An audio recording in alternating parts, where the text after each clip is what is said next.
Good morning. Good morning. Welcome back to Breakfast with the Silvers. It is May 3rd, 2023.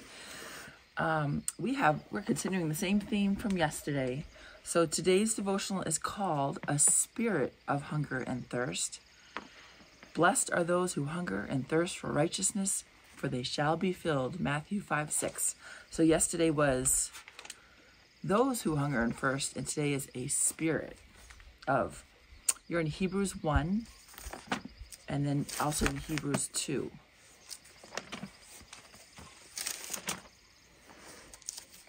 Hebrews 1. Yep, and you're going to be in verse 8 and 9. But under the sun he saith, Thy throne, O God, is forever and ever. A scepter of righteousness is the scepter of thy kingdom. Thou hast loved righteousness and hated iniquity. Therefore God, even thy God, hath anointed thee with the oil of gladness above thy fellows. And then you're in Hebrews 2, 1 through 18. Therefore we ought to give the more earnest heed to the things which we have heard, lest at any time we should let them slip. For if the word spoken by angels was steadfast, and every transgression and disobedience received a just recompense of reward, how shall we escape if we neglect so great salvation, which at the first began to be spoken by the Lord, and was confirmed unto us by them that heard him, God also bearing them witness, both with signs and wonders, and with divers miracles and gifts of the Holy Ghost, according to his own will. But unto the angels hath he not put in subjection the world to come, whereof we speak?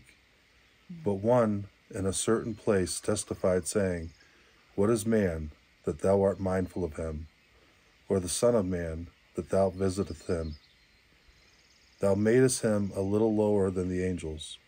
Thou crownest him with glory and honor, and didst set him over the works of thy hands.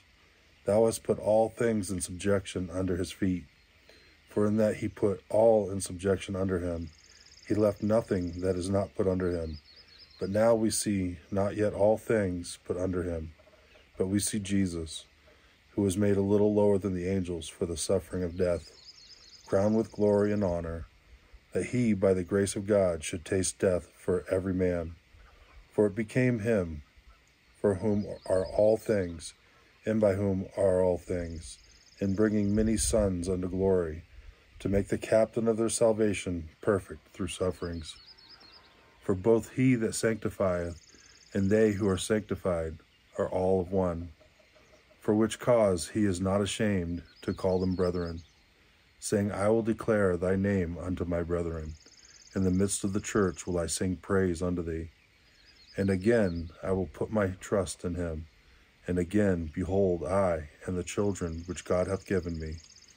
For as much then as the children are partakers of flesh and blood, he also himself likewise took part of the same, that through death he might destroy him that had the power of death, that is the devil, and deliver them whom through fear of death were all their lifetime subject to bondage.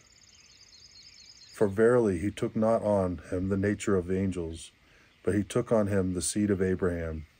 Therefore in all things it behoved him to be made like unto his brethren, that he might be a merciful and faithful high priest in things pertaining to God, to make reconciliation for the sins of the people. For in that he himself hath suffered being tempted, he is able to succor them that are tempted. That's another passage of communion right there.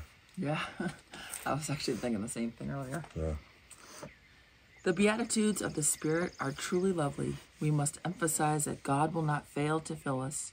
No man can hunger and thirst after righteousness unless God has put the desire in him. This righteousness is the righteousness of Jesus. In 1 John 5:4, verses 4 and 5, we find these verses. This is the victory that has overcome the world, our faith. Who is he who overcomes the world, but he who believes that Jesus is the Son of God? Righteousness is more than paying our way. We hear someone say, "Oh, I never do anything wrong to anybody. I always pay my way."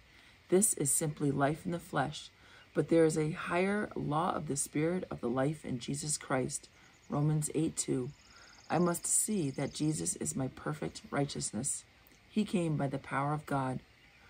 For what the law could not do, in that it was weak through the flesh, God did by sending his own Son in the likeness of sinful flesh on account of sin. He condemned sin in the flesh. Romans 8:3. But the divine touches of heaven never leave you stationary, but rather increase your thirst and appetite for greater things. Something within makes you press on until you are empty of everything else, so that you may be filled with what God is pressing in. This righteousness is a walk with God and a divine inheritance. It is seeking the face of Jesus until you cannot be satisfied without drinking of his Spirit and being overflowed continually with his blessings. I cannot be satisfied without Christ's righteousness. He gave us thirst for the immensity of God's power. It is a divine problem that is solved in only one way: having him. Thought for today: having him, we have all things. Whew, that's pretty beautiful. Thanks for joining us. See you tomorrow.